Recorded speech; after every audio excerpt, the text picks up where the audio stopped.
tous les amis de l'Afrique ou les amis de la paix. Donc hier, le recteur a rappelé, Jean-Dominique Vassali nous a rappelé à quel point il souhaitait que l'Université de Genève ne soit pas seulement un lieu d'excellence avec sa vocation normale qui est l'enseignement et la recherche, mais aussi un lieu qui permette et qui favorise des conditions de dialogue qui dépasseraient les disciplines et qui tiendraient compte également de l'évolution rapide des connaissances et des technologies.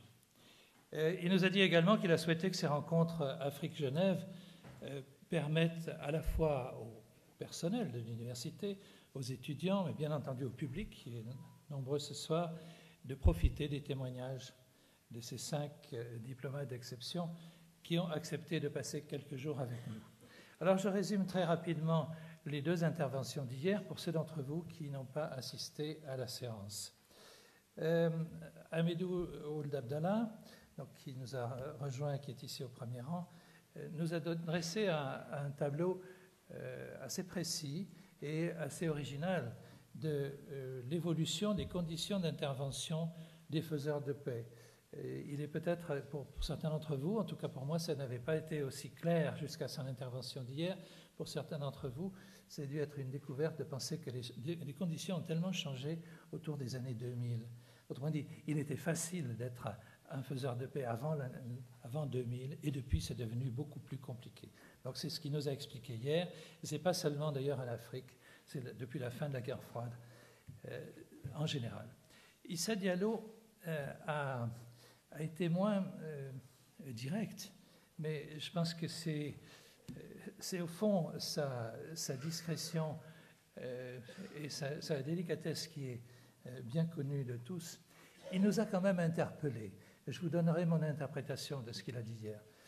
Il a évoqué avec émotion les nombreux intellectuels et politiciens amis qui ont accompagné les Africains en Suisse ou d'ailleurs en Afrique pendant les années qui ont suivi les indépendances.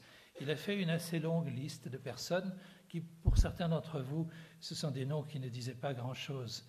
Mais pour d'autres, dont je suis, c'était très, très important.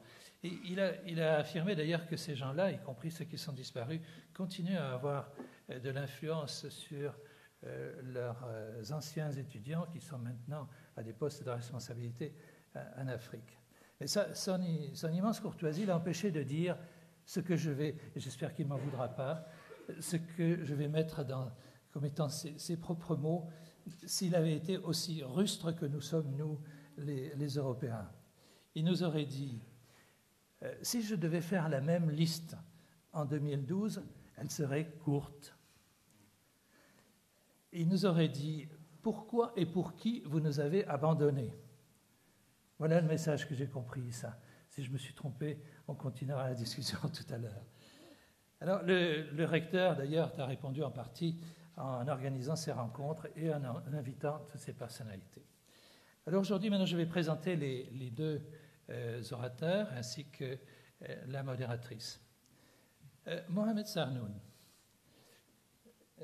Mohamed, monsieur l'ambassadeur, monsieur le ministre, permettez que je vous appelle simplement Mohamed? Oui, sinon je vous appellerai. Je ne vais pas être trop long, mais il y a quand même des choses qui doivent être dites. Et il a milité dès son indépendance pour l'indépendance de son adolescence, pour l'indépendance de son pays, l'Algérie. Cela lui a valu très tôt d'être arrêté et torturé pendant des mois à l'occasion de ce qu'on avait appelé la bataille d'Alger.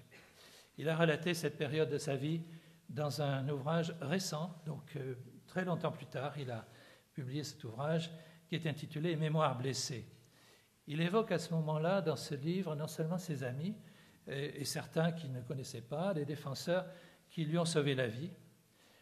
C'est à cette période qu'il a rencontré rien de moins que Camus, Germaine Tillon, Gisèle Halimi, et si je peux ajouter un mot qui n'était pas dans votre livre, Favreau, à Ouchy. Pour ceux d'entre vous... Son prénom. Pardon? Charles. Il est lié avec son prénom. Oui, Charles, pardon. Excusez-moi d'avoir été aussi vulgaire d'avoir utilisé uniquement le nom de famille. Il a terminé ses études à Paris, à New York, et à ce moment-là, le président Ben Bella en a fait son conseiller diplomatique. On le retrouve aux États-Unis, où il a l'occasion de rencontrer le président Kennedy. Il sert comme ambassadeur en Allemagne, en France, aux États-Unis, auprès des Nations Unies. Il devient rapidement, et très jeune, encore très jeune, secrétaire général adjoint de l'Organisation de l'Unité africaine et plus tard de la Ligue arabe. C'est important parce que c'est tout le multilatéralisme, non seulement les Nations Unies, mais les organisations régionales. Alors c'est tout naturellement qu'à ce moment-là, le secrétaire général le choisit comme ce représentant spécial, et c'était pour des conflits particulièrement durs, la Somalie, le conflit Éthiopie-Érythrée, le Soudan, la région des Grands Lacs. Là, il a été remarqué à la fois par son efficacité, mais aussi par son franc-parler. Il n'a pas hésité à dire tout haut ce que bien d'autres pensaient et n'avaient jamais osé dire. Il a d'ailleurs publié un texte qui est toujours actuel, qui s'appelle « Somalie, Missed Opportunities ». L'action ne lui suffisait pas.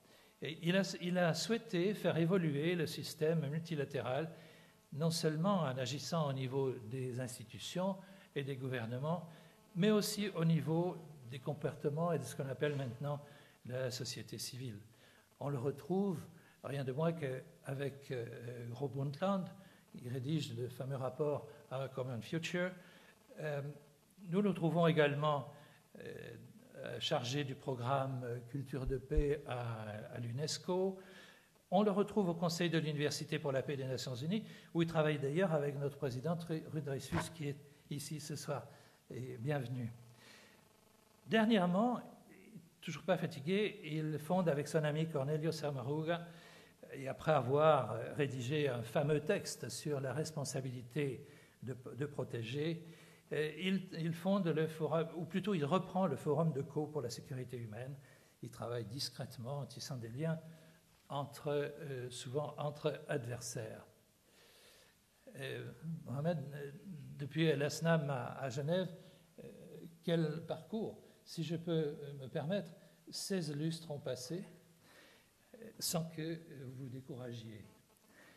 Pendant les premières semaines de 2012, je dis bien les premières semaines de 2012, il aura traversé l'Atlantique déjà 2 fois pour essayer de convaincre.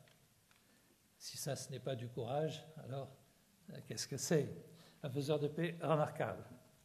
Maintenant, quelques mots sur Aminata Djermakoy, qui est une connaissance de beaucoup d'entre vous, sans doute, puisqu'elle a passé quelques années, je ne sais pas combien, mais pas mal d'années à Genève.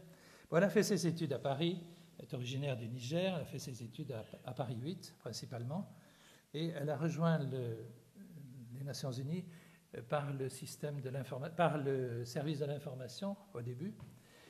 Et je ne sais pas pour quelle raison elle a démontré, enfin, je sais pour quelle raison, elle a démontré une grande efficacité et elle a été rapidement, elle est rentrée rapidement au cabinet du directeur général de l'Office des Nations Unies à Genève. Elle est devenue la directrice de cabinet de Vladimir Petrovski, que beaucoup d'entre nous ont connu, bien sûr, entre 1993 et 2002. Elle est intervenue, elle nous en parlera, sur plusieurs conflits naissants de l'ancienne Union soviétique ainsi que dans les Balkans. Ensuite, le secrétaire général Kofi Annan a fait appel à elle comme chef du protocole à l'ONU à New York entre 2002 et 2006. Chef de protocole à l'ONU, ce n'est pas un poste comme vous l'imaginez, ce n'est pas simplement du protocole. C'est non seulement du protocole, mais c'est aussi un poste stratégique qui implique un contact quotidien avec le secrétaire général, mais aussi avec ses plus importants interlocuteurs. Et ainsi, et c'est ce qui nous intéresse aussi beaucoup aujourd'hui et demain, avec les divers représentants spéciaux du secrétaire général chargé des bons offices. Donc c'est un passage presque obligé et souhaité par beaucoup. À ce titre, elle a une vision unique et immédiate, j'insiste, unique et immédiate, des succès et des échecs de tous ces diplomates. de ces diplomates que j'appellerais, disons, des diplomates de première ligne, qui sont sur les points les plus chauds. Certains d'entre vous, bien sûr, sont ici aujourd'hui. Et ensuite, c'était peut-être la tâche la plus difficile. Le secrétaire général lui confie, depuis Genève, la gestion du programme de réforme de l'organisation avec un grand O, hein, l'ensemble de l'Organisation des Nations Unies. Son pain quotidien, à ce moment-là, ça devient l'éthique, mais aussi le contrôle financier, le respect de la diversité, je sais qu'elle y tient beaucoup, l'intégration de nouvelles technologies et, comme au début de sa carrière aux Nations Unies, l'information. Si vous avez une idée de la gestion des problèmes, de la gestion du personnel, sachez qu'elle avait, jusqu'à il y a très peu de temps, donc son mandat couvrait à peu près 4000 fonctionnaires et un budget biannuel de plus de 600 millions de dollars. Alors, qu'est-ce qu'elle a préféré? Les conflits souvent violents qu'elle voyait depuis le 38e étage, hein, ou bien à New York, ou bien les conflits silencieux des couloirs du Palais des Nations à Genève. Je ne sais pas, on aura peut-être l'occasion, soit maintenant, soit à la sortie, de savoir ce qu'elle en pense. Pour finir, je dirais qu'elle a toujours favorisé le multilatéralisme, quelle que soit la région du monde, et quel que soit ce que j'appellerais les pesanteurs historiques perçus ou mal perçus souvent localement. Son attachement à Genève et à l'utilisation du français est légendaire. On se réjouit donc d'entendre son itinéraire ou une partie de son itinéraire dans le dédale des conflits qui ont suivi la fin de la guerre froide. Et pour terminer, pour modérer, comme l'on dit souvent, ou animer, je préfère, le débat qui aura lieu à la suite des deux interventions, qui chacune va durer une demi-heure, le débat qui aura lieu avec la salle, nous avons la collaboration de Annick Chuin, qui a bien voulu déjà venir hier pour voir comment se passait la réunion et qui étaient les intervenants. Annick Chuin de la Radio Suisse Romande, elle est responsable de la rubrique culturelle, en particulier du programme Babylone. Elle a réalisé de nombreux reportages et enquêtes sur l'Afrique contemporaine et sur les diplomates africains. Elle est une des journalistes privilégiées, moi je considère que c'est un privilège, qui ont pu travailler dans des pays qui concernent certains de nos amis qui sont devant, l'un à côté de l'autre, la Guinée-Conakry et la Guinée-Bissau. Nous comptons sur son savoir-faire et sa sensibilité pour animer un bon débat avec la salle et évidemment également avec nos deux interlocuteurs. Voilà, je vous remercie beaucoup et maintenant je vais passer la parole à Mohamed Sarnoun.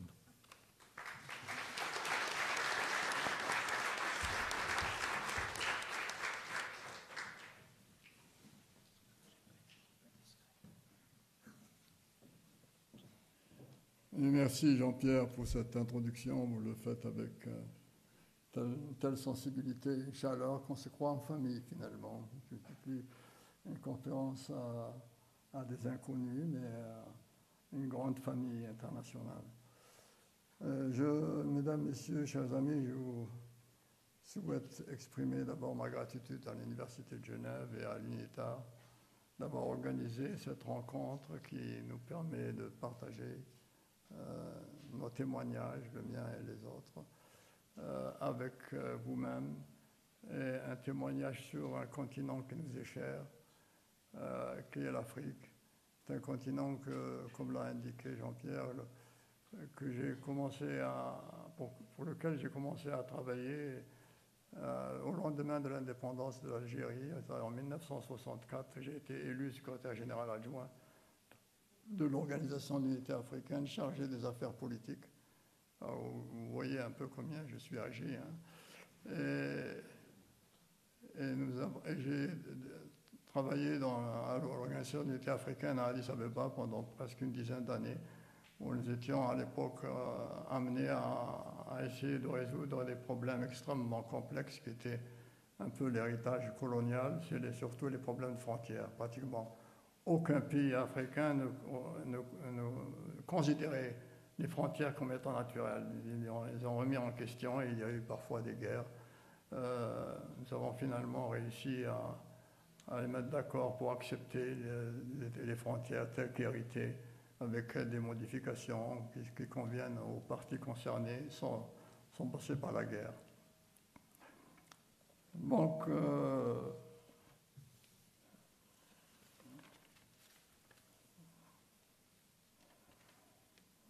hors des problèmes de frontières, on a été évidemment, à l'époque, il fallait parachever les indépendances. Il y avait un certain nombre de pays qui étaient encore colonisés, en particulier les colonies portugaises, qui n'avaient pas été, qui n'avaient l'indépendance que plus tard, et quelques colonies anglaises, et puis surtout la lutte contre l'apartheid. Il fallait mettre fin au régime sud-africain de l'apartheid. Voilà, alors, après la fin de la guerre froide, le continent africain a connu deux événements particulièrement importants et dans une certaine mesure un peu symboliques.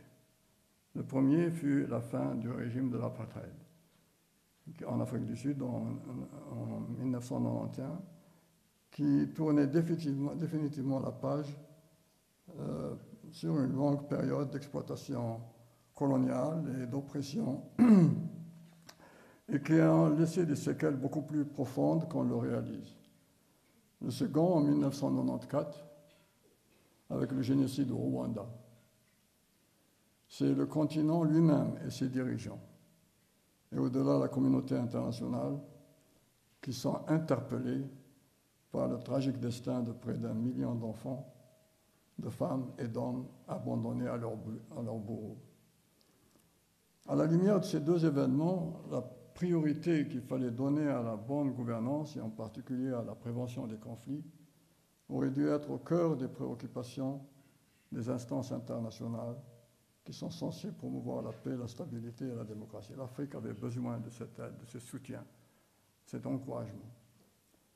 Que ce soit au niveau de l'ONU, de l'Union africaine ou des institutions régionales, ce n'est que timidement que furent mises en place des politiques et des mécanismes pour s'attaquer d'une part aux causes du conflit et d'autre part pour appréhender à temps les facteurs propices à les déclencher dans l'immédiat et enfin aussi aider à promouvoir le continent et les pays qui venaient d'être formellement indépendants à créer une transition démocratique dans le pays. Certes, il y a moins de conflits ouverts aujourd'hui qu'il y a une dizaine d'années, mais les tensions persistent et la situation dans un certain nombre de pays est encore précaire.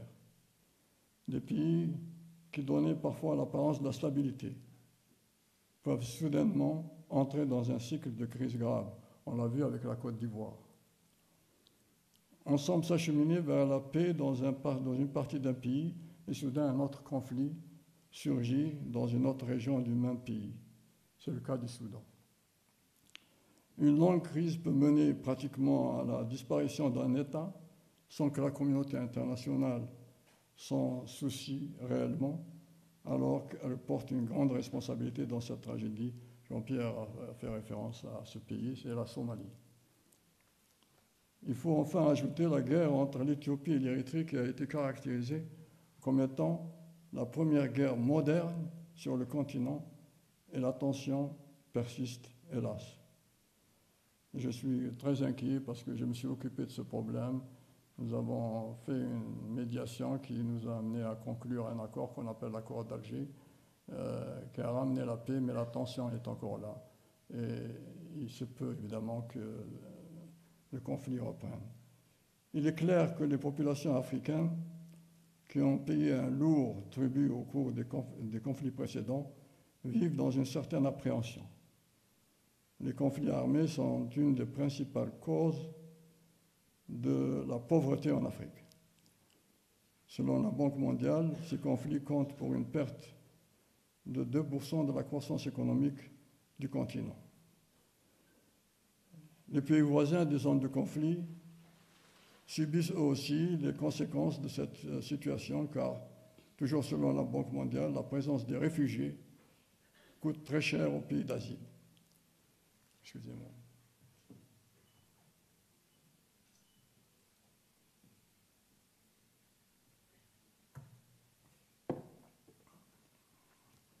Ces pays sont obligés de renforcer les structures sécuritaires pour éviter les contre-coups de ces conflits dans leur propre territoire, y inclut le trafic d'armes, ce qui se traduit par une augmentation de leur budget militaire. Il faut ajouter évidemment que ces pays sont considérés comme pays à risque et ne vont pas pouvoir bénéficier facilement d'investissements internationaux. Il est admis aujourd'hui que les conflits armés ne sauraient être compris et appréhendés en faisant abstraction des causes profondes que sont la mauvaise gouvernance, le sous-développement, la dégradation de l'environnement. Il était devenu évident pour moi, quand j'ai effectué ma mission en Somalie, en tant que représentant spécial du secrétaire général de l'ONU, que j'étais témoin d'une guerre civile et d'une crise institutionnelle dont les causes profondes étaient autant écologiques et économiques que politiques. Imaginez que dans la Corne de l'Afrique, et en particulier en Somalie, en Éthiopie et en Érythrée, environ 70% du sol a été touché par l'érosion et la désertification en l'espace d'un peu plus d'un demi-siècle. Il peut faire particulièrement froid dans les hauts plateaux de la Corne de l'Afrique, et les populations n'ont pas d'autre source d'énergie que le bois local. Ce déboisement et les sécheresses fréquentes dues au réchauffement climatique vont nécessairement conduire à des mouvements de population particulièrement amples et à des tensions sociales et économiques qu'une mauvaise gouvernance ne peut qu'accentuer. Une nouvelle famine due à la sécheresse affecte ces jours-ci plus de 10 millions de personnes dans la région. Les pays du Sahel, d'ailleurs, aussi, connaissent les mêmes difficultés. Il était difficile d'entrevoir les failles de la société somalienne en raison de l'apparente homogénéité ethnique, culturelle et linguistique de cette société. Parlent la même langue, se considèrent de la même culture et très largement de la même religion. Cependant, le facteur de l'insécurité peut réveiller des démons insoupçonnés de l'imaginaire culturel. L'individu somalien recherché dans le clan, le sous-clan, ou même la famille, simplement le ghetto qui allait lui offrir sa sécurité et sa survie, même si cela impliquait la remise en question de la notion d'État et le dysfonctionnement des institutions publiques.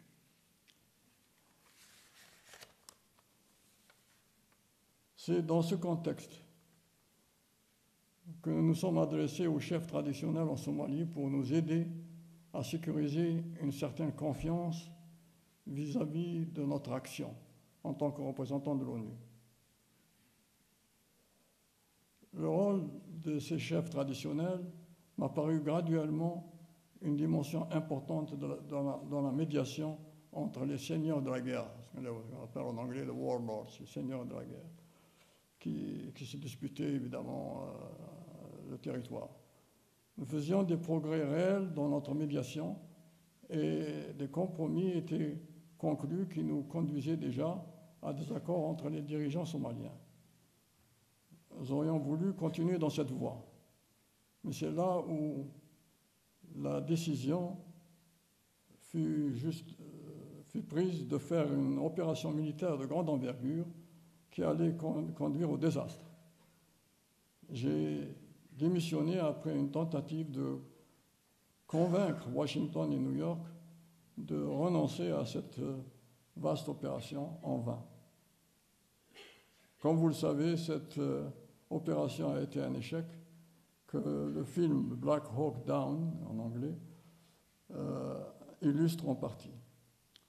On a eu affaire le bilan de cette opération devant le Congrès américain. J'ai été invité à faire un témoignage devant la Commission des Affaires étrangères du Congrès américain, en même temps que les officiers qui avaient dirigé cette opération. Et je dois dire que les officiers ont reconnu que c'était une erreur et qu'ils auraient dû nous écouter.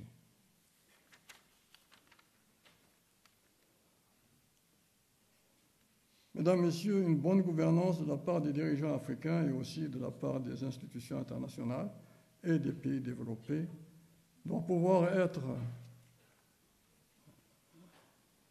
avertie des perspectives de rupture écologique dans une situation de sous-développement systémique, déjà très grave en elle-même. Elle devrait ainsi aménager les voies et moyens d'amortir les chocs et même au-delà de mieux gérer les potentialités des sociétés africaines qui sont souvent relativement importantes. S'agissant du sous-développement, il faut souligner que le plus grand nombre de pays les moins développés sont dans le continent africain. Ils sont considérés comme étant 34 sur 49. Cependant, les pays africains reçoivent moins de 5% des investissements dans les pays en voie de développement.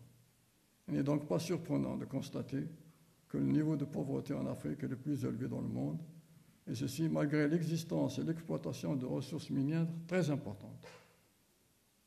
Seulement 40% de la population subsaharienne dispose d'un accès à l'eau potable.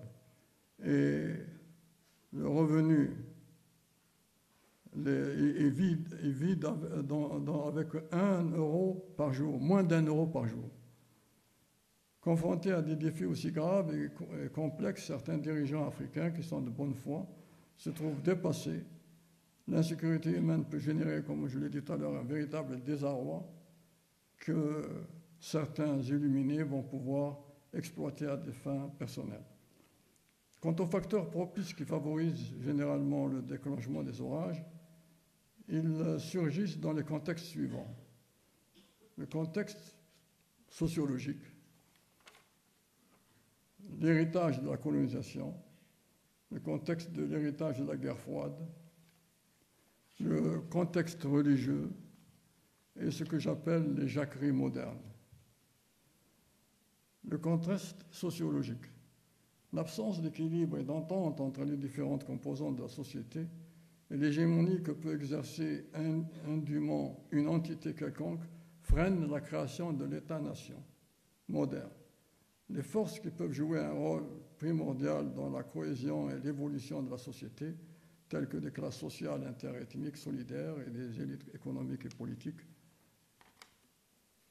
averties, ne prospèrent elles-mêmes et ne se construisent véritablement qu'à un certain niveau de développement. Ce processus d'intégration mérite une attention particulière et certaines initiatives pourraient être prises pour promouvoir le dialogue et encourager, avec l'aide de la communauté internationale, les regroupements professionnels au sein de la société.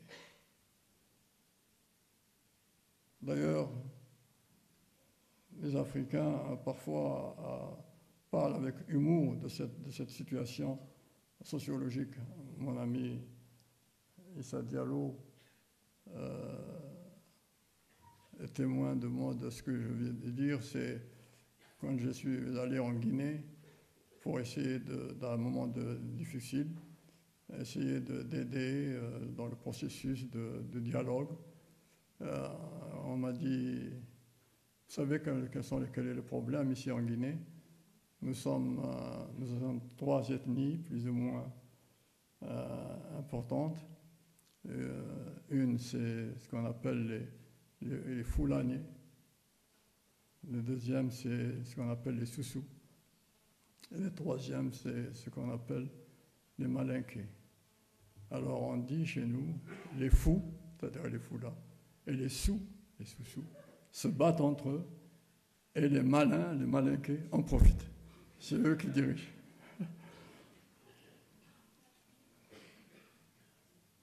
Rien ne devrait être fait qui puisse accentuer les divisions et favoriser le déclenchement des tensions et des conflits. Il faut rappeler ici le rôle des médias et l'exemple néfaste de Radio 1000 Collines au Rwanda qui poussait au massacre d'une partie de la population. L'héritage de la colonisation. Certaines séquelles de la colonisation peuvent constituer un handicap dans le processus de réconciliation et d'entente, à l'intérieur comme à l'extérieur des frontières. Le tracé des frontières, le sort des anciennes terres de la colonisation, le déplacement de population, les échafaudages constitutionnels des dernières minutes rendent le processus d'intégration et de stabilisation encore plus complexe et peuvent être exploités pour attiser les antagonismes latents et initier un conflit. Diviser pour régner était souvent la règle durant la période coloniale et certaines habitudes découlant de ce principe demeurent.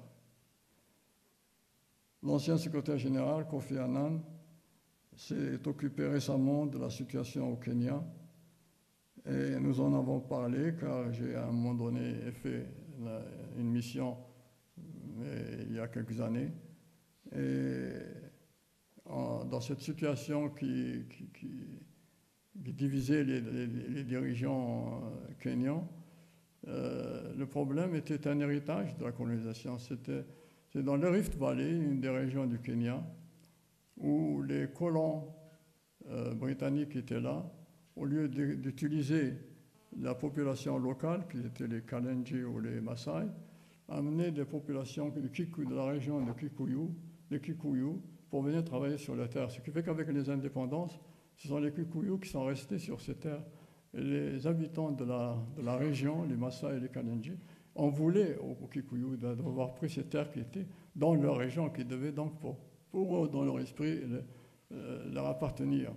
Et il fallait évidemment faire les médiations et les réconciliations et trouver des solutions. Mais c'est pour vous donner une image, un exemple de ce que d'où certains conflits en trouvent leurs racines.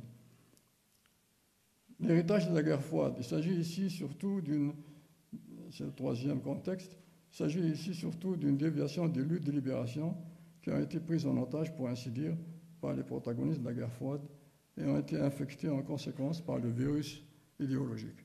Il en est résulté des conflits complexes que l'abondance des armes et les mauvais conseils fournis par les protagonistes de la guerre froide ont prolongé au-delà de toute mesure. Des régimes dictatoriaux qui opprimaient leur propre population et qui ne se souciaient guère des droits de l'homme étaient soutenus par un bloc ou un autre dans le contexte de la guerre froide. Aujourd'hui, il reste encore des armes, malheureusement, des mines antipersonnelles, et hélas aussi certains soi-disant conseillers qui s'adonnent à toutes sortes de trafics de drogue, on en a parlé hier, et d'armes, et entretiennent la corruption. Les pays producteurs de certaines ressources naturelles, en particulier pétrole, or ou diamant, sont la cible privilégiée de ces mauvais conseillers. Il y a eu un film d'ailleurs qui a été fait sur ce sujet.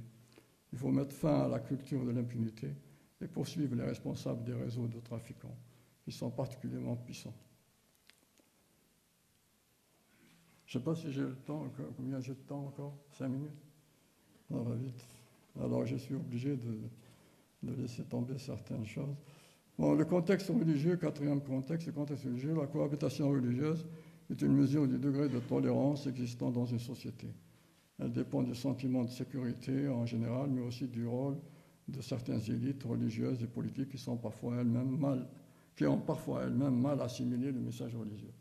Ces élites exploitent à des fins politiques ou par zèle messianique les différences formelles et exacerbent ainsi les appréhensions, les méfiances et les sentiments de marginalisation. C'est la tragédie du Nigeria aujourd'hui. Vous avez vu ce qui se passe aussi au Nigeria. Et d'autres aussi, comme le Soudan.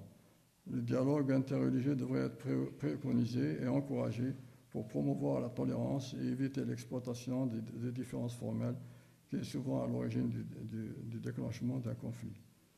C'est ce que l'imam et le pasteur au Nigeria, avec le soutien d'Initiative et Changement, préconisent en prêchant le dialogue, en particulier avec les jeunes.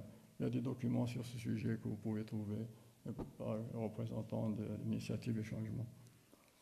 Les jacqueries modernes. Il y a enfin ce que j'appelle le contexte des jacqueries modernes. Ce sont des résistances de la jeunesse, en particulier à tous les abus et diktats administratifs. Elles sont provoquées par la faim, la perception d'injustice et les ras-le-bol que les déshérités de la société peuvent avoir. Ces situations sont parfois exploitées par des activistes mais ce sont souvent les orages révélateurs, comme on l'a vu en Afrique du Nord.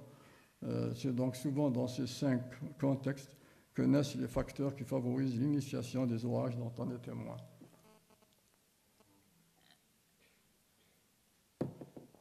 La prévention et la résolution des conflits, quelle que soit leur nature, sont des exercices délicats et sans une certaine clarté, fermeté et célérité dans le traitement des circonstances aggravantes, il est illusoire d'estimer arriver à des résultats probants.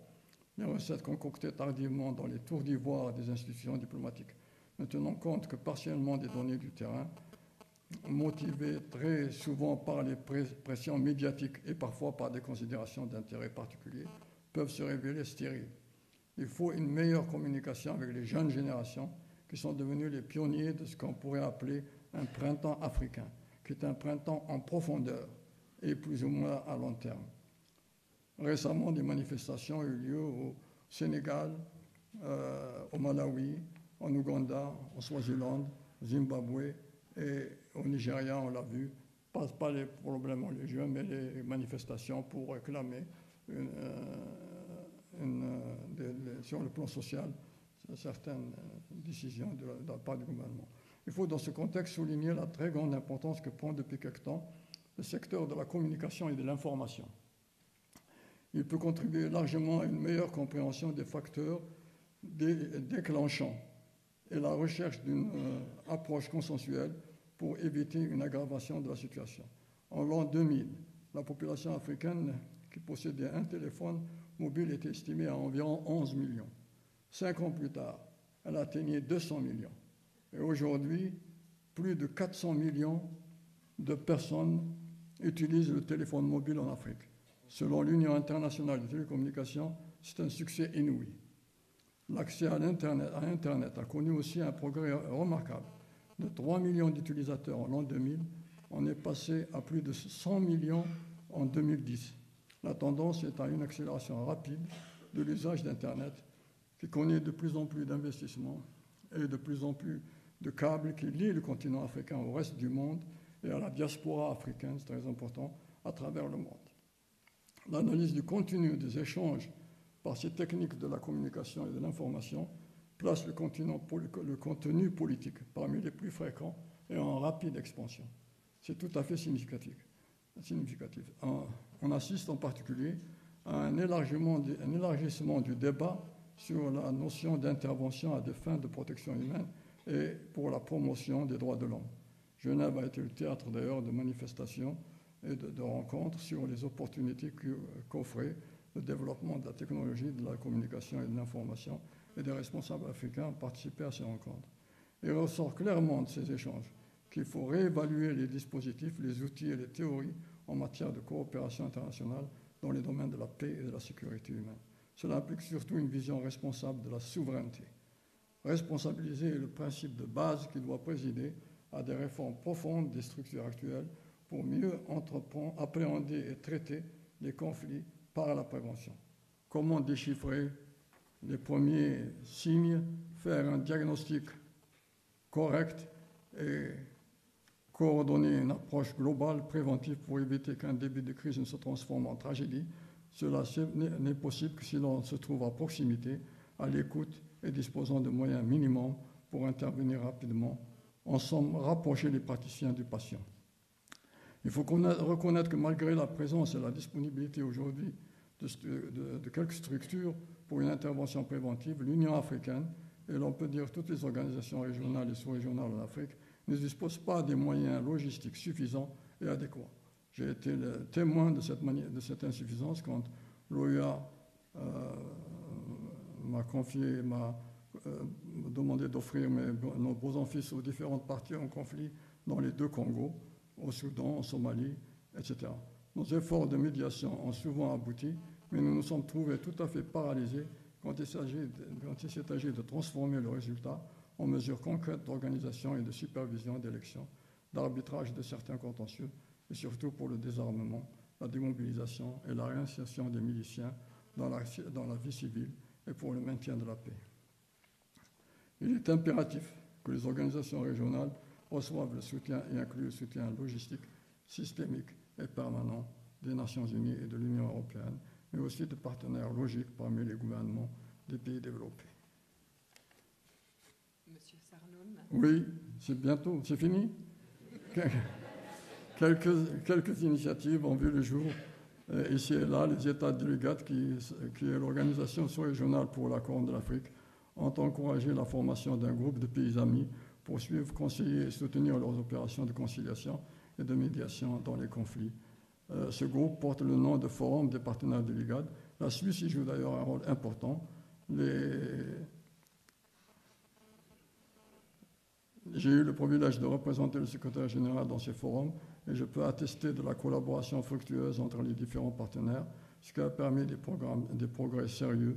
Je dois dire qu'au niveau suisse, nous avons vraiment eu beaucoup d'aide. J'ai amené des délégations soudanaises, des délégations du Burundi, du Rwanda, et nous avons pu parler, par exemple, du système fédéral, en particulier avec les Soudanais, comment le système fédéral fonctionne. Nos amis suisses nous ont vraiment aidés avec des experts qui sont venus de l'Institut de Fribourg, qui se spécialisent dans ce domaine, et qui ont partagé leur vue et expliqué comment le système fédéral fonctionne, aussi bien en Suisse qu'ailleurs dans le monde. Et cela a été très utile, et je crois que d'une certaine manière, j'ai été le représentant du secrétaire général pour la négociation entre le Nord et le Sud, et l'accord qui a été signé en 2005. J'étais là, et c'est vraiment beaucoup grâce à l'aide que nous avons trouvée ici, que nous avons pu faire progresser les mentalités et comprendre qu'on peut, après l'indépendance, avoir une sorte de système qui permet aux deux États de continuer à travailler ensemble, à coopérer. Monsieur Sarnoun, je vous ai terminé, d'accord. On va revenir certainement, mais ça fait partie. Non, je suis désolé. Mais nous allons continuer la conversation tout à l'heure. On va revenir sur le rôle de la Suisse. Je vous propose de laisser la place à Madame Djermakoy, qui vivra les mêmes affres que vous.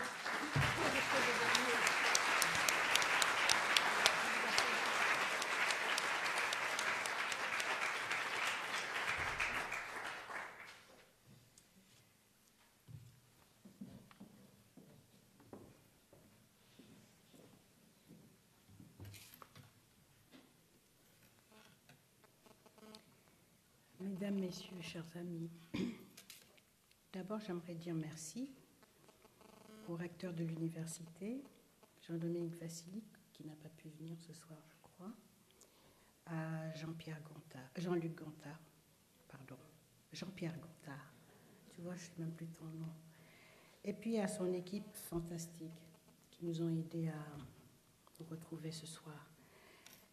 Merci à Carlos de l'UNITAR. J'avoue que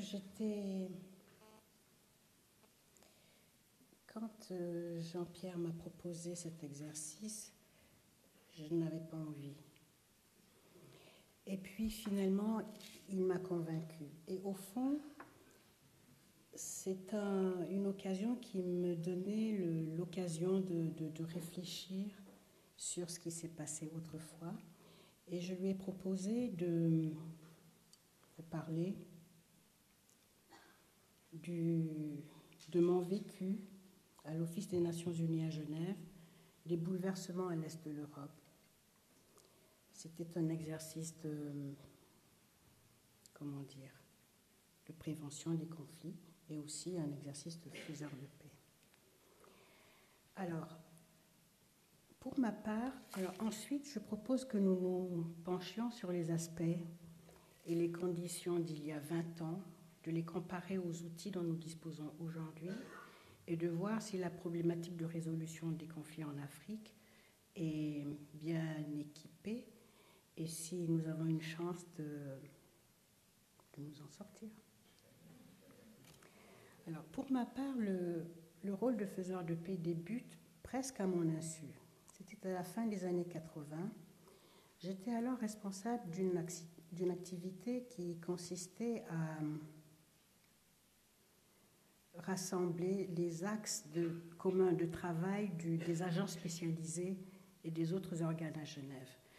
Il permettait surtout d'identifier lors des travaux de leurs organes législatifs, conseil d'administration, conférence générale, de ces organisations dites du système, FAO, BIT, UNESCO, à Paris, je voyageais beaucoup, de cerner les thèmes émergents et d'analyser les approches des différents participants et des États membres pour pouvoir analyser et prévoir les problématiques qui pourraient surgir pendant les travaux de l'Assemblée générale. C'était en fait un travail de prospective et d'alerte.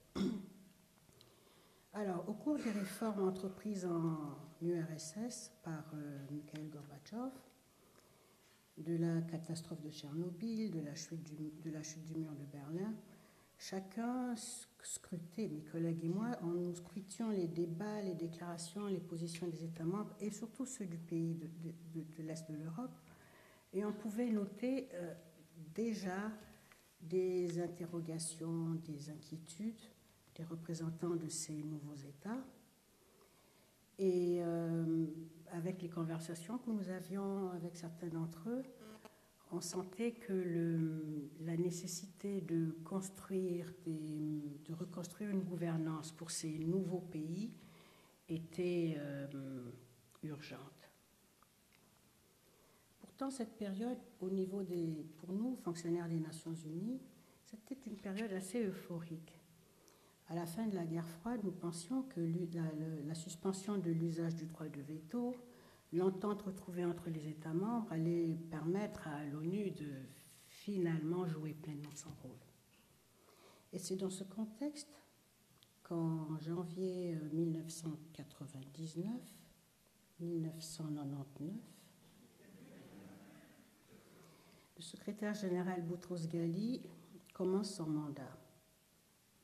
Et il nomme comme patron de l'ONU à Genève Vladimir Petrovski, que tout le monde connaît, que beaucoup d'entre vous connaissent. Et me voilà sélectionnée pour devenir sa directrice de cabinet. Jean-Pierre se demandait comment, mais je lui expliquerai après. Alors, à l'époque, la venue d'un soviétique à Genève qui nomme une femme du tiers-monde était une situation tout à fait insolite. Alors, mon patron et moi, nous formions, si j'ose dire, un attelage improbable et il fallait se mettre très rapidement au travail. Alors, le secrétaire général avait alors une vision pour l'organisation. Et pour nous, les membres du secrétariat, les objectifs étaient clairement définis. En effet, à la première réunion du Conseil de sécurité au niveau des chefs d'État et de gouvernement, c'était la première fois, ce même Conseil de sécurité a demandé et obtenu et approuvé au mois de juin 1992 un document qui s'appellera l'agenda pour la paix, sur lequel beaucoup d'entre vous, je pense, ont travaillé. Et ce document demande, je cite,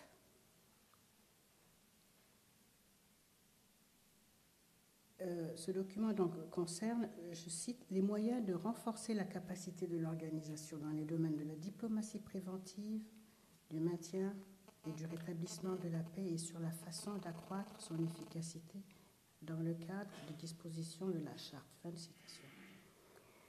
Le secrétaire général attribuera à l'ONU Genève le mandat d'appliquer en priorité le contenu de l'agenda dans ses aspects ayant trait au volet de diplomatie préventive. Alors, en raison de son histoire et du pôle intellectuel qu'elle représente et de la multiplicité des organisations à Genève, Genève est connue pour être un centre opérationnel et de savoir-faire, know-how, comme on dit en anglais, pour les questions relatives au droit international humanitaire, aux droits de l'homme et à la question des migrations et des minorités, etc. Donc, pour consolider les atouts de l'ONU et de Genève, la priorité était de rapprocher les chefs des organisations et autres institutions pour créer une synergie qui permettrait à l'ensemble des acteurs genevois de partager leur expertise et de réfléchir ensemble pour faire face à ces nouvelles problématiques, aux questions de gouvernance qui préoccupent les autorités de ces nouvelles républiques, auxquelles on va visiter et faciliter des visites à Genève. Alors, il fallait bien sûr organiser le cadre là, c'est la séance de travaux pratiques ISA, c'est plus le bac. Donc, pour délimiter ce cadre, il y avait donc les synergies qu'il fallait créer au niveau de Genève et il fallait s'appuyer sur un certain nombre de plateformes. Alors, la première de ces plateformes sera la CEI, qui était la Communauté des États indépendants, et puis d'autres entités qui vont en découler, les accords de Shanghai sur les questions de paix et sécurité, etc. Mais en gros, la Communauté des États indépendants avait l'avantage d'être une plateforme. C'est une organisation qui a été créée en 1992 et c'était un cadre qui était pratique parce qu'il facilitait la coopération entre tous ces États des nouvelles républiques. Cette organisation a été créée en 1991 par la Russie, Biélorussie et Ukraine et 11 des 15 anciennes républiques en étaient membres. Je ne vais pas rentrer dans les détails. Alors, une autre plateforme est celle de la Conférence pour la sécurité et la coopération en Europe. En 1992, plusieurs de ces nouveaux États viennent d'y adhérer. Cette organisation deviendra l'OSCE en 1995 et elle a été fondée au début des années, des années 60, enfin en 1975. C'est l'un des derniers documents qui a été élaboré pour faire face aux enjeux de la guerre froide. Et cette organisation a été créée sur la base de ce qu'on appelle l'acte final d'Helsinki. Et son histoire s'inscrit dans ce dialogue Est-Ouest appelé le processus d'Helsinki. Et l'OSCE avait l'avantage d'accueillir la totalité des États européens de l'Ouest, bien sûr, ainsi que ceux qui sont nés de la dissolution de l'Union soviétique. Elle permettait donc aux pays du Caucase et ceux de l'Asie centrale de maintenir un dialogue politique avec l'Ouest de l'Europe, et même avec les États-Unis et le Canada, non européens, mais qui avaient un statut d'associé. Alors, ce cadre institutionnel s'inscrit dans ce qu'on appelle le chapitre 8 de la Charte, c'est un peu technique, intitulé « Accords régionaux », et ce cadre sera formalisé un peu plus tard, en 1995, lors de la parution de l'addendum à l'agenda pour la paix. Donc, en somme, on avait un peu pris les devants pour pouvoir travailler.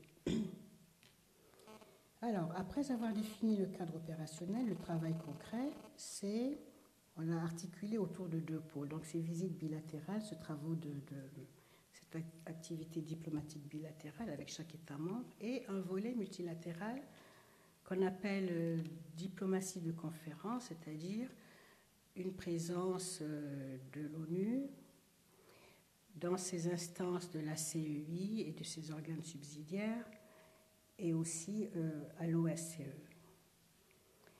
Donc, pour faciliter les travaux à Genève, en général, les questions à discuter, les préoccupations en cours à cette époque étaient variables, mais la plupart étaient liées à des questions de désarmement et de sécurité, à des revendications identitaires et linguistiques, à des questions de gouvernance, telles que la refondation d'un système judiciaire, la gestion des flux migratoires, etc., etc.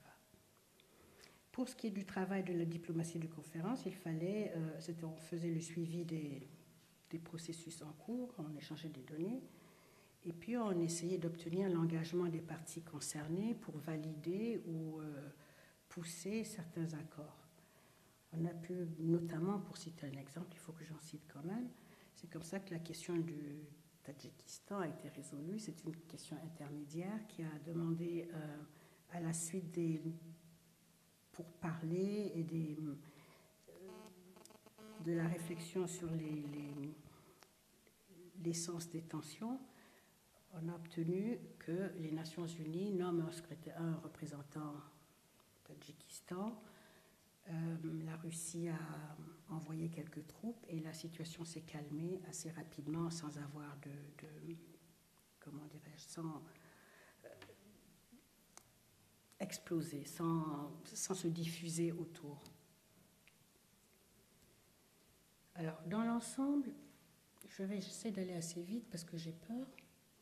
Dans l'ensemble, Le résultat de ce travail de diplomatie préventive est très difficile à évaluer, mais avec le recul, je pense que l'ONU a pu bénéficier d'une assez grande latitude grâce au contexte géopolitique de cette période. Les craintes d'une déflagration ou d'une guerre totale au moment de l'effondrement de l'Union soviétique ont été apaisées. C'est vrai que les efforts conjugués de l'OSCE, de l'Union européenne et de l'ONU n'ont pas empêché la guerre en ex-Yougoslavie. Mais les républiques baltes, malgré les tensions très vives générées par la question épineuse de large majorité russophone, ont quand même retrouvé leur pleine souveraineté. Pour ce qui est du Caucase,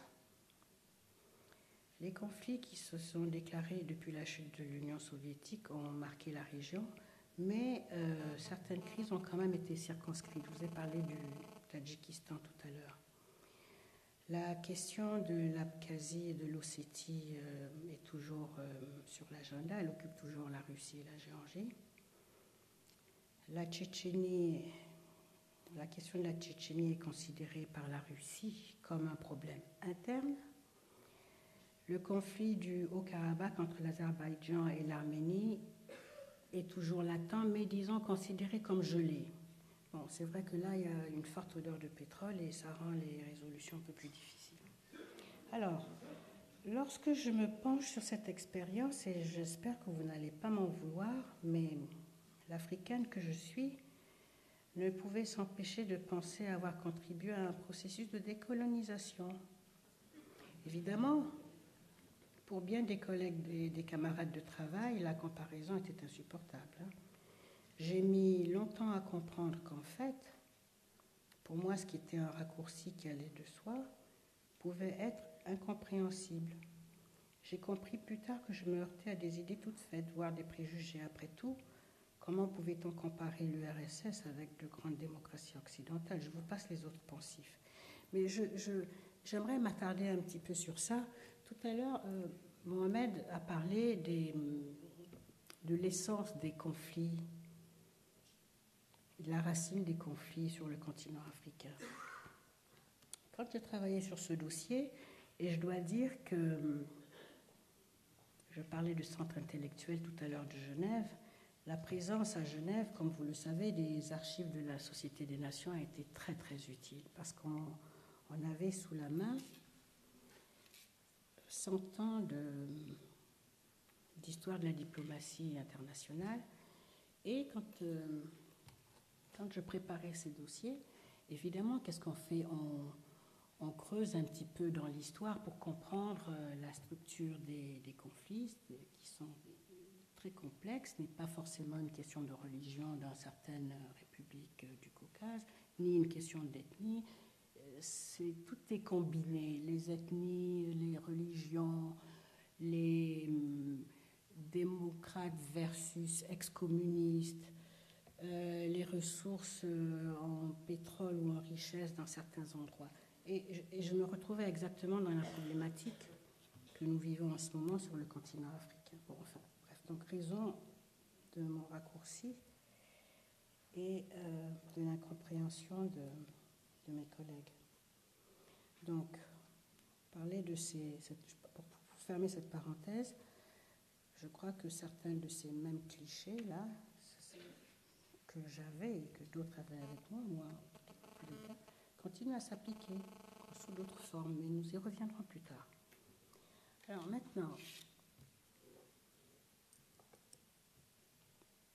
ce que je tire concrètement de cette expérience de diplomate de la fonction publique internationale, c'est qu'il y a quand même quelques principes sur lesquels on ne peut pas ne pas s'appuyer. Disons que vous ne pouvez pas faire un travail d'activité diplomatique sans vous appuyer international, j'entends bien, sans vous appuyer sur un certain nombre de principes. Pour moi, ça c'est un point de vue tout à fait personnel, il y a ces principes, ceux du préambule de la charte. Ensuite, les objectifs que vous devez atteindre doivent être très clairs.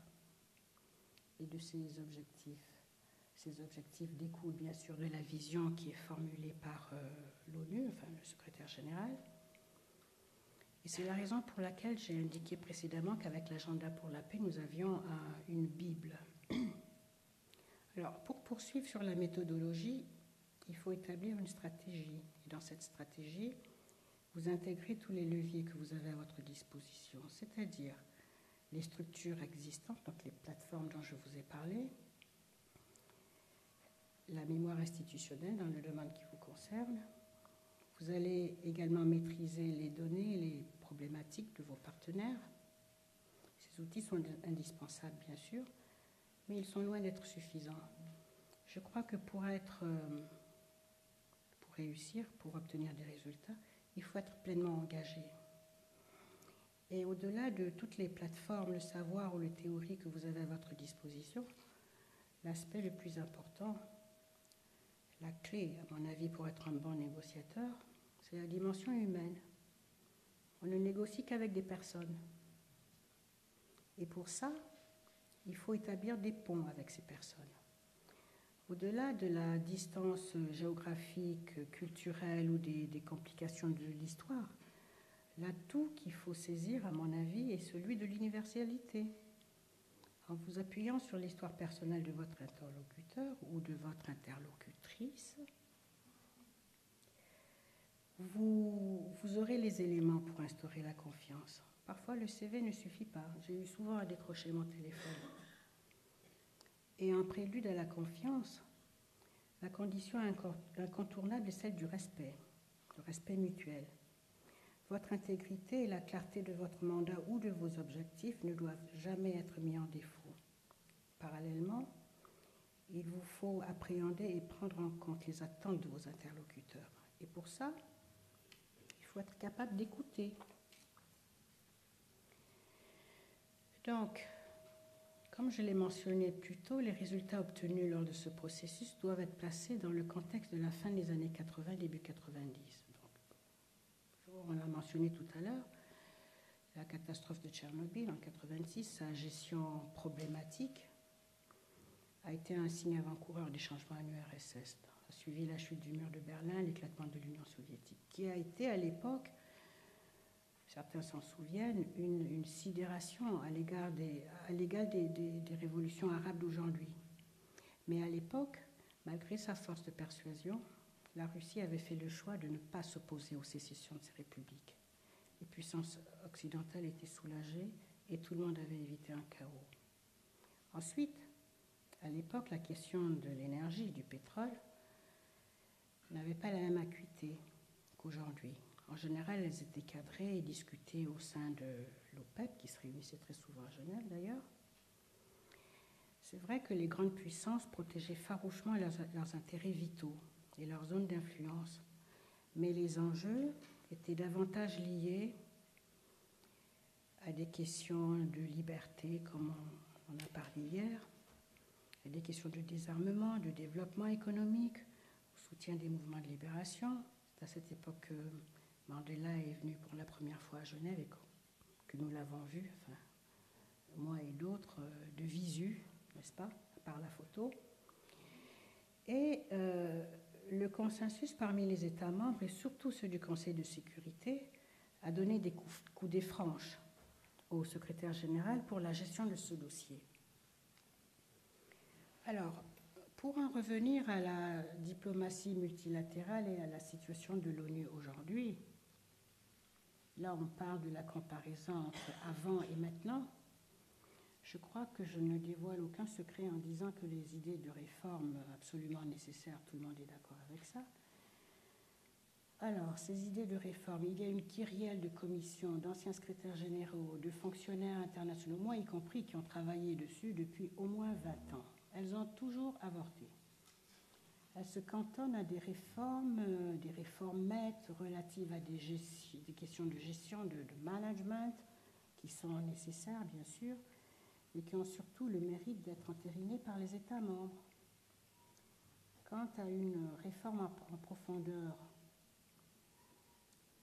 du système multilatéral qui impliquerait... Là, c'est mon opinion personnelle. Hein. Alors, quant à une réforme en profondeur de l'ONU, dont celle du Conseil de sécurité, la concentration de la multitude des mandats du système, l'interaction des institutions de Bretton Woods, enfin Banque mondiale et Fonds monétaire, et celle du Conseil économique et social avec le dit Conseil de sécurité, elle n'est pas pour demain. Évidemment, les temps ont changé. Alors, sous la pression des marchés financiers, des multinationales, je crains que le multilatéralisme ait été instrumentalisé au sein du Conseil de sécurité pour poursuivre des intérêts nationaux. Et je crois que ça va en s'accentuant. Et je crois que cette situation est en train de miner gravement le fonctionnement de l'organisation. Et elle donne des arguments à ceux qui remettent en cause sa raison d'être.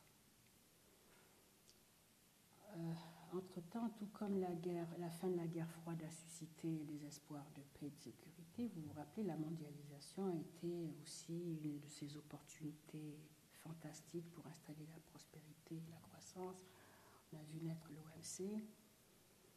Bon, c'est vrai que c'était sans compter avec le dynamisme des pays émergents, dont le poids n'a cessé de croître, l'essor et l'utilisation des nouvelles technologies, avec ses multiples conséquences, certaines inattendues, dans le domaine des échanges commerciaux, mais aussi avec les revendications populaires, telles que les émeutes de la faim, les soulèvements pour une plus grande justice, un accès plus équitable aux richesses et aux instances décisionnelles nationales, régionales et aussi internationales, la consolidation des structures de l'Union africaine, malgré ses difficultés, la croissance des échanges commerciaux entre Africains.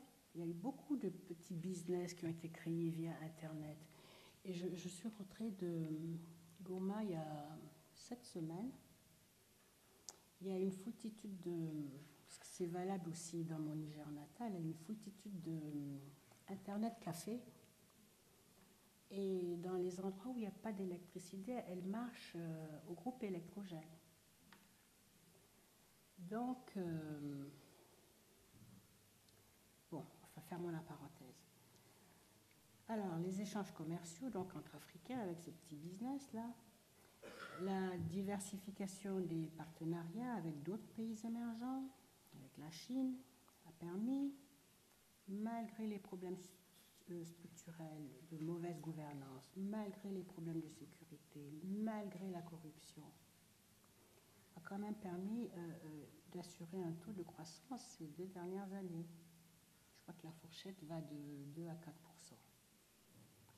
C'est vrai, dans chaque pays africain a ses propres problématiques, mais chacun a aussi ses atouts.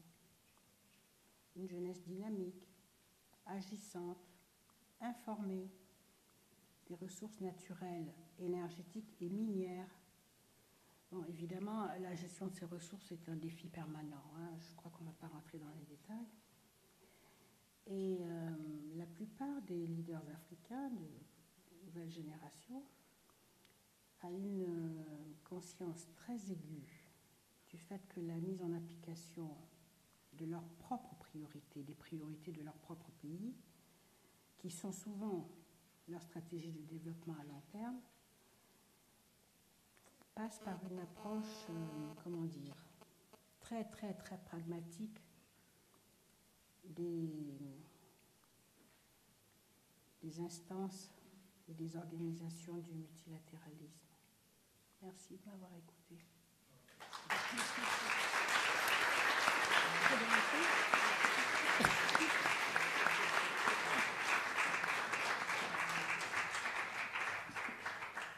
Voilà, Madame Djermakoy, merci. Monsieur Sarnoun aussi. On va ouvrir bien sûr la discussion avec le public. J'avais une petite question pour tous les deux. Lorsqu'on ne baigne pas ni dans les Nations Unies, ni dans la médiation, on se dit qu'il y a beaucoup de monde. On le disait déjà hier, il y a des structures, il y a des réseaux, il y a des hommes, vous l'avez bien pointé, Madame Giarmacoy, des femmes aussi qui doivent respecter une certaine éthique, qui doivent sans doute avoir une certaine personnalité. Ce n'est pas pour rien que finalement, on vous connaît peu, mais quand on demande aux uns et aux autres, mais qui sont ces faiseurs de paix, il y a des noms qui sortent. Ça fait beaucoup de monde, les choses changent. Pour négocier, il faut parler et il faut écouter. On parle à tout le monde et on négocie avec toutes les parties. Madame Giarmacoy. Oui. Oui, on parle à tout le monde. Évidemment, je crois que vous n'avez pas de micro-cravate aujourd'hui. Okay, on parle à tout le monde, on écoute tout le monde, mais c'est vrai que hier, c'est Mohamed Ould Abdallah qui a parlé de négociateurs qui surgissent dans le Cézou. Et aujourd'hui, lorsque vous êtes dans une discussion, vous voyez parfois surgir des gens. Vous ne savez pas d'où ils viennent. Je parlais de mandat, je parlais d'éthique. Des gens dont vous ne savez pas qui ils sont, vous ne savez pas qui les envoie, vous ne savez pas quel est leur agenda, qui s'immiscent. Des deux côtés. Des deux côtés. Et que faire? Oui. Que faire? Et quand vous essayez de vous renseigner auprès de vos mandataires, enfin de vos chefs, là je vais parler de façon très candide. Parfois on vous dit ah oui, yes, he came around and I mentioned that maybe he could join. Voilà. Alors ça c'est très ennuyeux, mais ça c'est le résultat de pression, c'est le résultat de forces un peu externes, avec des intérêts pas toujours très clairs. Et malheureusement, on est dans une situation actuellement où c'est très difficile de refuser de faire avec. Voilà. Ça plaide aussi pour le long terme dont il était question hier, c'est-à-dire avoir des réseaux et bien connaître. Alors, je vais ouvrir tout de suite la discussion pour ne pas faire une discussion à trois. Qui veut un micro pour commencer? Monsieur.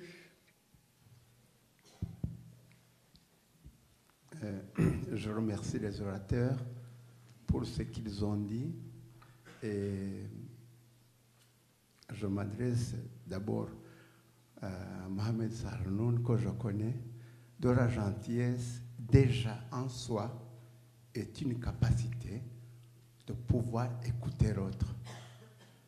Et ça, c'est quelque chose que je souligne parce que j'ai vraiment personnellement bénéficié de son écoute par rapport aux problèmes qui concernaient le Rwanda.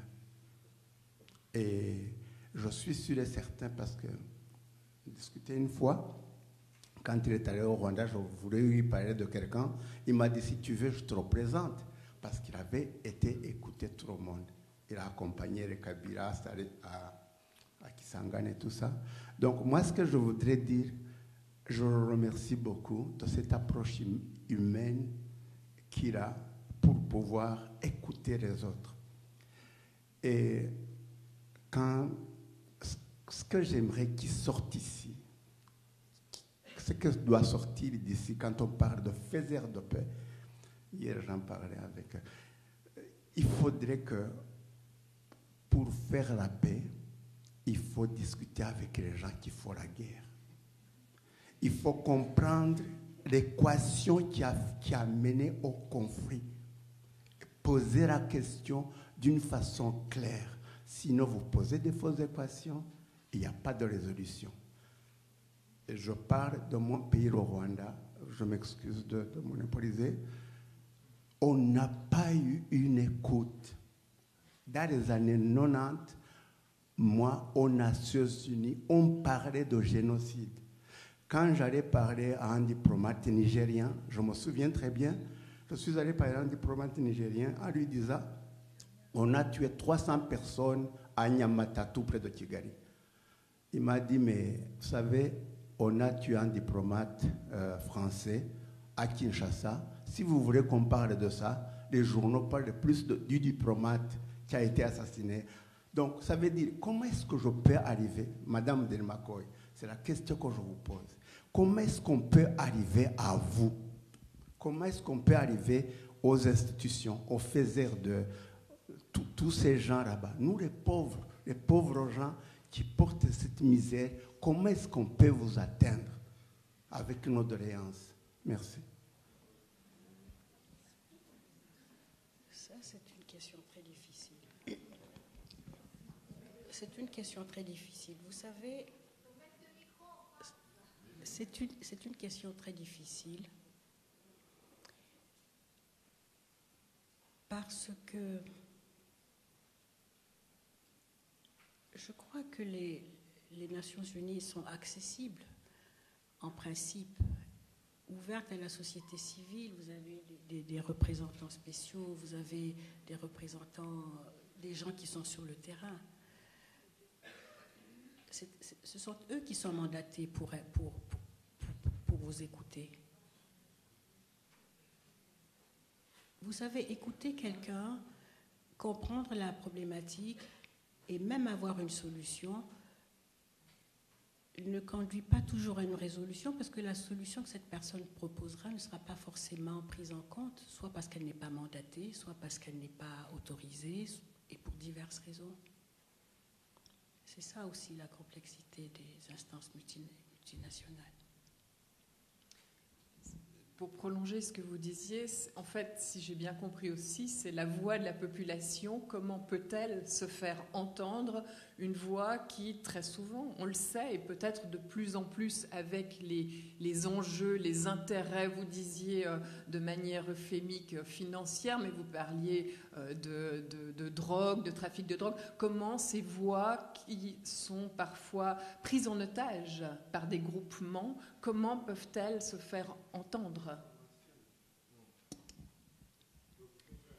Je n'ai pas de réponse à cette question, malheureusement. Je n'ai pas de réponse. Ce que j'ai vécu, enfin, une des dernières choses que j'ai vécues pour se faire entendre, vous savez, je viens du Niger, et vous êtes peut-être au courant, le président de mon pays, qui n'a d'ailleurs pas démérité, s'est pris soudain l'idée de prolonger le mandat pour rester plus longtemps. Eh bien, les gens sont descendus dans la rue. Ils ont manifesté.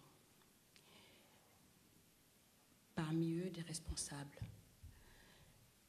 Et finalement, il y a eu ce coup d'État. À la limite, tout le monde a condamné ce coup d'État, mais à la limite, ce coup d'État a répondu à une attente et à une demande populaire de stopper un processus. Je ne suis pas en train de faire l'apologie des coups d'État, mais il s'est trouvé que les militaires étaient ceux qui pouvaient arrêter ce processus de changement constitutionnel.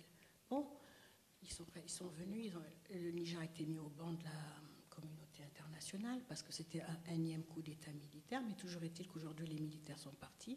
Nous avons eu des élections démocratiques. Nous avons un président qui, à la demande populaire, s'est engagé dans une lutte contre la corruption, parce que ça existe partout. Et puis, le résultat des courses, c'est qu'en ce moment, le palais de justice où il y avait tous ces documents a brûlé. Bon, mais enfin, les choses se passent quand même, vous comprenez. Les choses se passent. Une autre question, monsieur?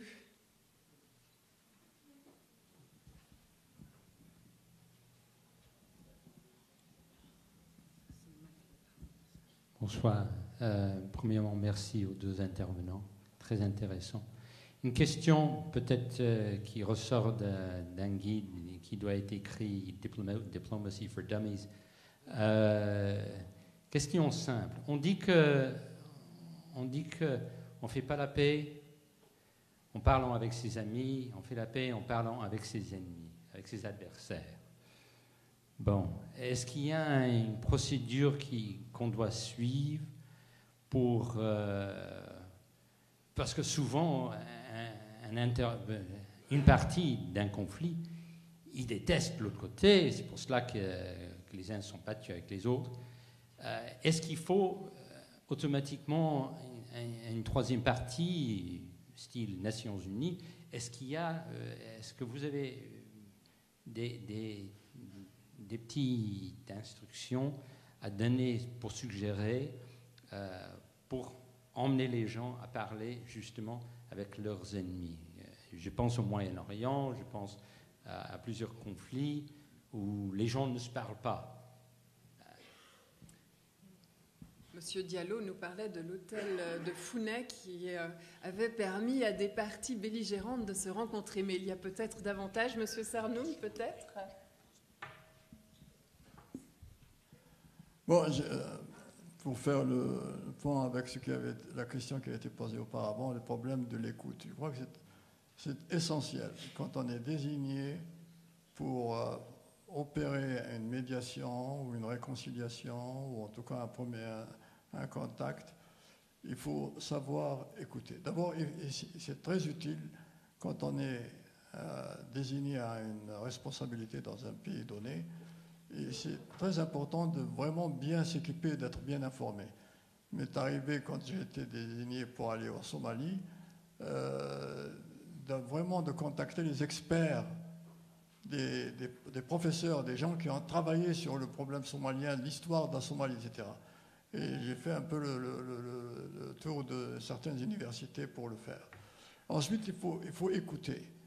Et ça, c'est très important que les parties au conflit pensent et croient que vous avez écouté quand vous êtes patient. Il ne faut pas, quand ils disent quelque chose, « Oh, je suis au courant, j'ai lu tel livre, tel livre. » Non, non, non. Il faut poser des questions. Il faut créer la confiance avec l'interlocuteur.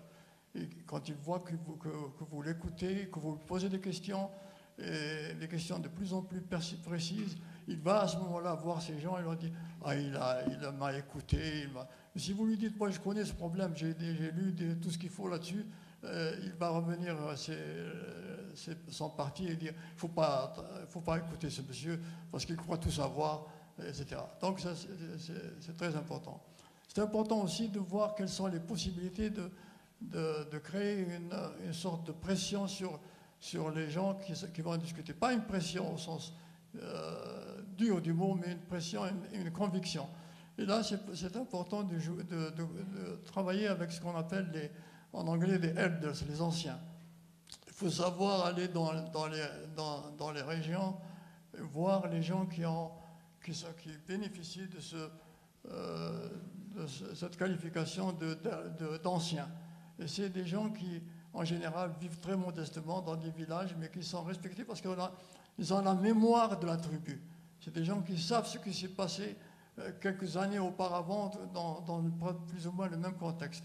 Et à ce moment-là, quand ils viennent vous voir et vous voyez ces gens-là, vous allez discuter avec eux, ils peuvent faire des pressions parce que les gens les respectent. Ce sont les anciens, ce sont ceux qui ont la mémoire, parce qu'ils leur disent « Mais vous réglez ce problème comme il vous a demandé ce monsieur, parce que votre arrière-grand-père a eu le même problème et il l'a résolu dans ce contexte. » Donc c'est très important, cette mémoire des choses, qu'il faut savoir utiliser.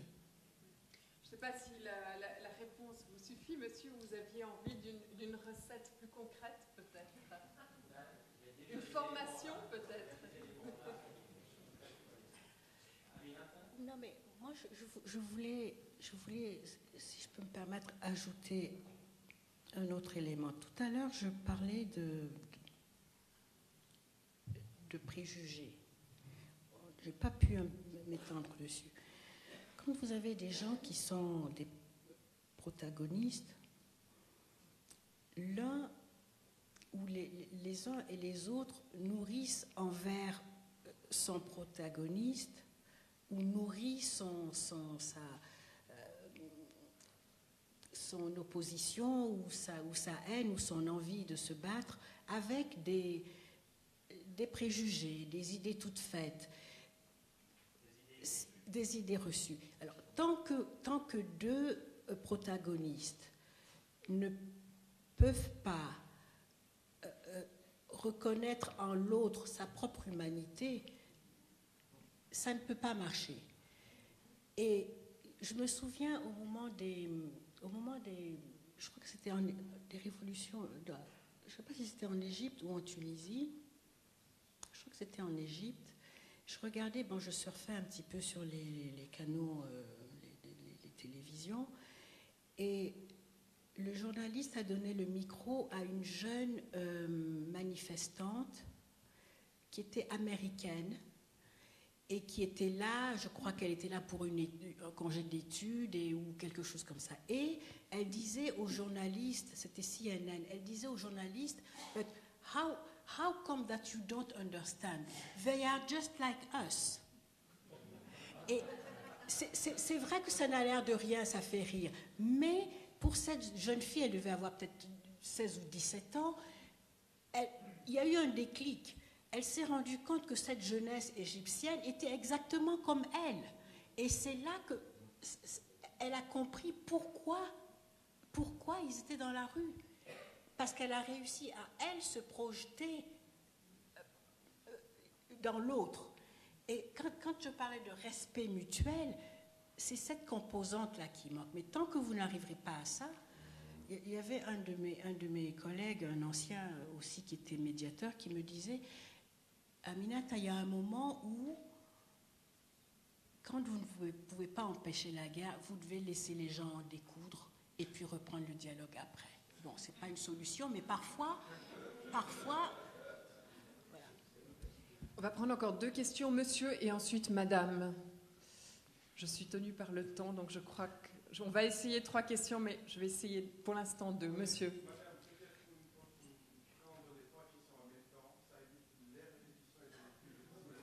Alors, oui, hier nous a prouvé le contraire, mais monsieur, je vous écoute. Oui. Je voudrais d'abord remercier tous les orateurs qui se sont succédés depuis hier pour apporter leur contribution tant bien que mal dans ce débat de faiseurs de paix. Mais ce que nous avons retenu est qu'on a l'impression de rejeter seulement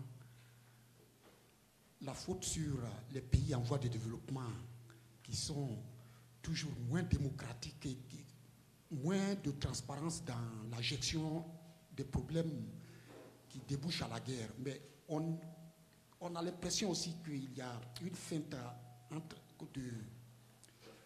de chat et de la souris qui consiste à cacher la face de la réalité. On ne dit pas réellement les choses clairement comme il se doit, que l'ONU est sous monopole des services secrets occidentaux. Je suis italien, j'ai vécu en Italie, à Rome, dans la capitale même, depuis 1992 jusqu'à aujourd'hui, jusqu'à 2008, où je suis arrivé en catastrophe à Genève.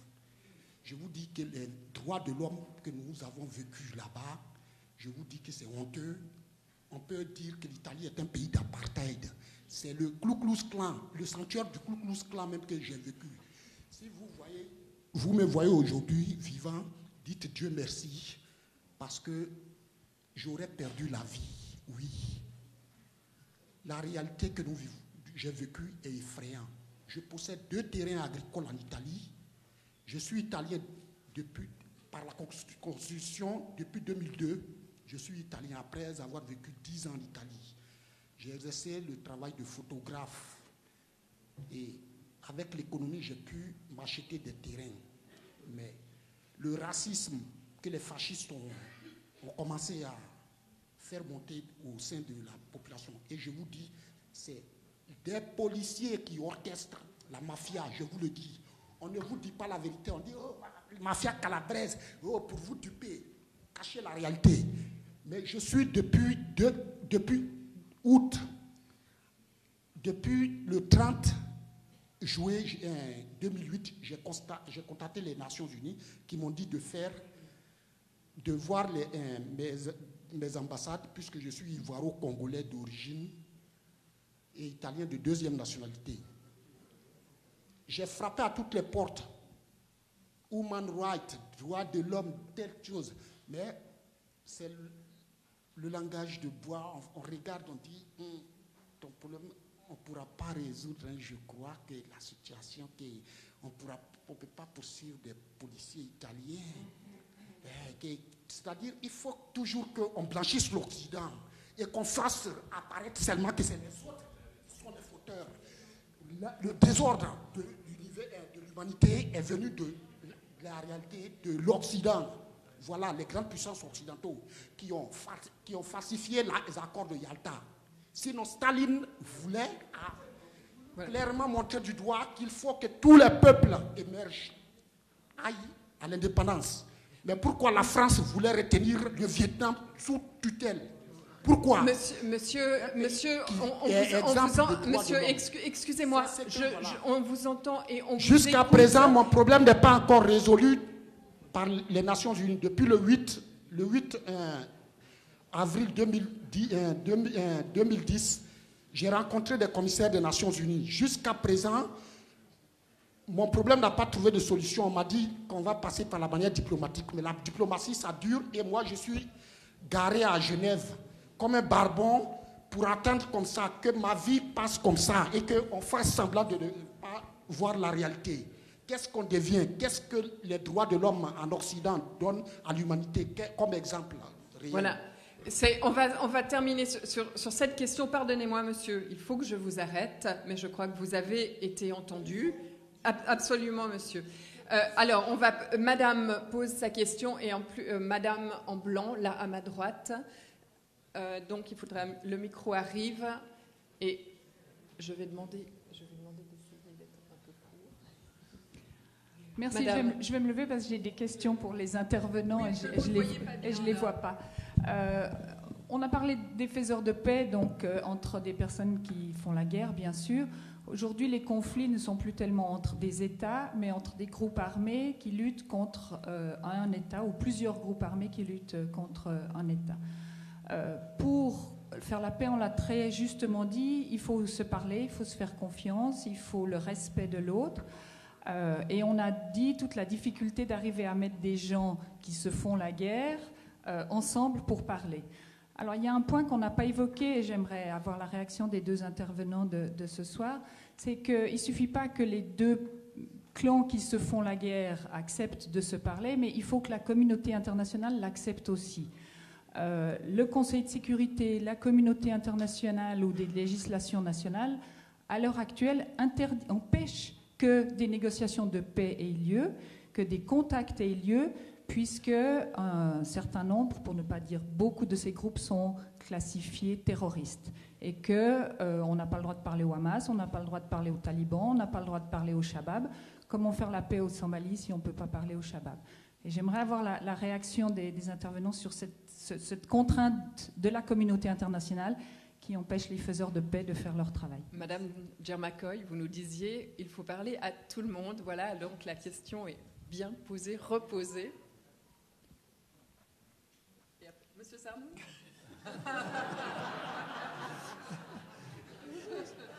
Ce n'est pas une patate chaude, ce n'est qu'un micro. Oui, il y a plusieurs aspects qui sont en jeu dans cette question. Pour l'accès, il faut trouver évidemment toujours des alliés dans le contexte lui-même. Pas dans les communautés avec lesquelles on est en discussion. Il faut trouver des appuis. Parfois les chefs spirituels, parfois des responsables économiques, parfois qui ont une certaine influence. C'est très important d'avoir accès à eux.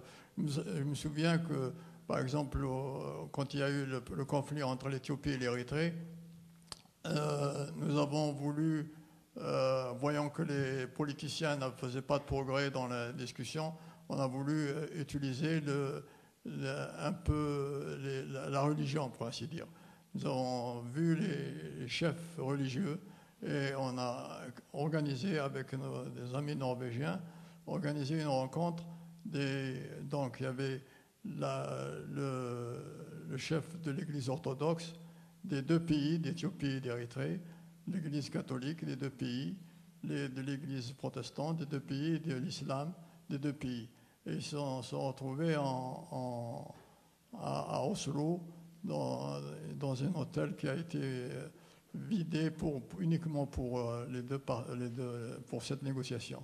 Et c'est extraordinaire. Des gens de la même religion arriver à Oslo, se retrouver entre nationaux, mais pas entre amis, entre officiers de la même religion.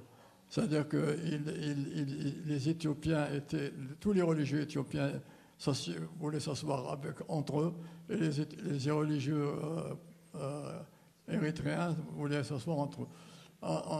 Il a fallu, le premier jour, quand on s'est retrouvés, donc les Éthiopiens étaient dans un côté de la table, les Érythréens de l'autre côté de la table. Et je leur ai raconté une histoire. J'ai dit que quelqu'un voulait savoir la différence entre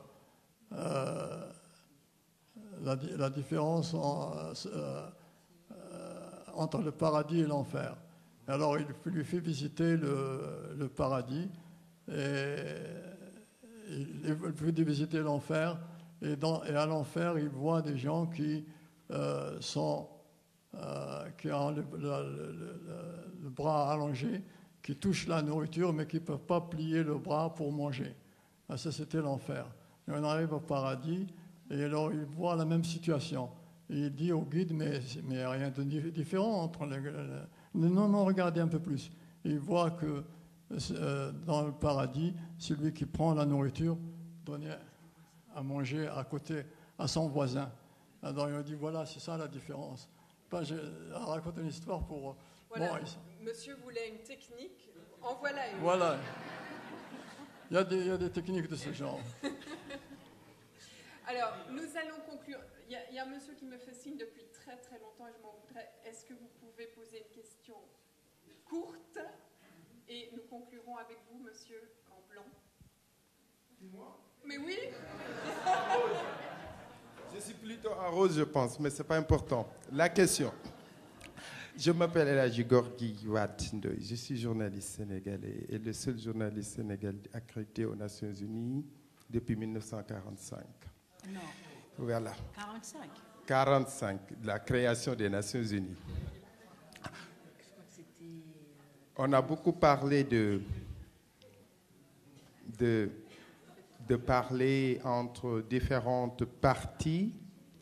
M. Sahnoun a parlé tout à l'heure que quand il allait dans un pays, il s'informait à partir des gens qui sont considérés connaisseurs de ce pays. J'aimerais savoir quel a été le rôle de la presse concernant la résolution ou l'aggravation des situations de paix dans les différents cas dont il a été confronté. On a beaucoup parlé du Rwanda, du rôle des 1000 collines. Est-ce qu'aujourd'hui, la presse a un rôle à jouer, et dans votre cas, est-ce que la presse a joué un rôle intéressant ou pas? Et je finirai pour remercier beaucoup Mme Jarmakoy, que j'ai eu le bonheur de rencontrer aux Nations Unies et qui est une grande dame du continent africain. Je vous remercie.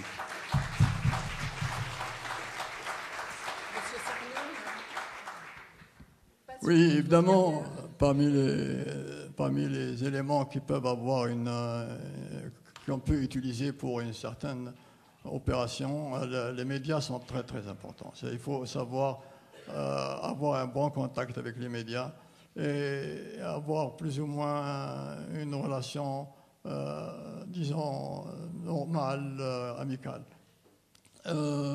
Les gens des médias peuvent être très utiles. Moi, je me souviens, par exemple, quand j'étais en Somalie, je connaissais bien la représentante de la BBC à Nairobi. Et parfois, de temps en temps, on se téléphonait et elle me demandait comment ça allait en Somalie. Alors un jour, j'avais appris qu'il y avait une confrontation qui devait avoir lieu aux portes de Mogadiscio, très grave, entre deux clans solidement armés qui allaient se retrouver. Et ça, c'est les informations que j'ai évidemment par l'intermédiaire des Somaliens avec lesquels on est en contact. Et j'ai appelé cette dame qui était la représentante de la BBC. Elle s'appelait Catherine Bond. Je lui ai dit, Catherine, est-ce que vous pouvez m'interroger. Elle a dit oui, quelle question je vais poser? Dites-moi simplement comment va la situation à Mogadiscio. J'explique à ce moment-là que j'ai appris qu'il y avait une confrontation qui devait avoir lieu et je fais appel aux mères somaliennes, aux filles somaliennes, aux épouses somaliennes de faire en sorte que cette confrontation n'ait pas lieu et de tout faire pour essayer d'utiliser leurs moyens, leurs connaissances, etc., pour éviter cette... Eh bien, la BBC a transmis en langage somalien, tous les soirs à 6 heures, des informations sur la Somalie et sur la région, en langage somalien. Ce qui fait que les Somaliens qui ont un transistor abandonnent tout ce qu'ils font pour écouter les nouvelles, les informations de la BBC en somalien. Et elle fait passer le message que j'ai fait passer. Eh bien, le jour où la confrontation devait avoir lieu, des centaines et des centaines de femmes sont venues de chez elles, ils sont allées au point où la confrontation devait avoir lieu, et se sont assises là-bas, elles ont commencé à chanter, etc. Et finalement, ont empêché la confrontation d'avoir lieu. C'était absolument fantastique.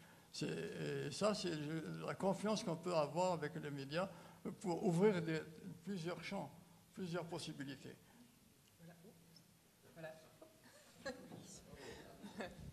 Voilà, je remercie chaleureusement nos deux intervenants, Madame Djermakoy et Monsieur Sarnoun. Je précise aussi pour ceux qui ne le savent pas que Monsieur Sarnoun a écrit un très beau livre, très touchant aussi, qui s'appelle Mémoire blessée, Algérie 1957, voilà, merci. Publié il y a en 1997 d'ailleurs, dans laquelle, eh bien, dans ce livre, il raconte son histoire en Algérie auprès du FLN, et c'est un livre vraiment magnifique. Je voulais vous donner rendez-vous à tous demain pour ceux qui auraient encore des questions. Eh bien, le directeur de l'UNITAR, co-organisateur de ces sessions, eh bien, vous dira beaucoup de choses et il nous a promis quelques pics, n'est-ce pas? Je ne trahis rien, donc je vous conseille de venir demain, et puis vous retrouverez tous les intervenants demain à qui vous pourrez encore poser des questions.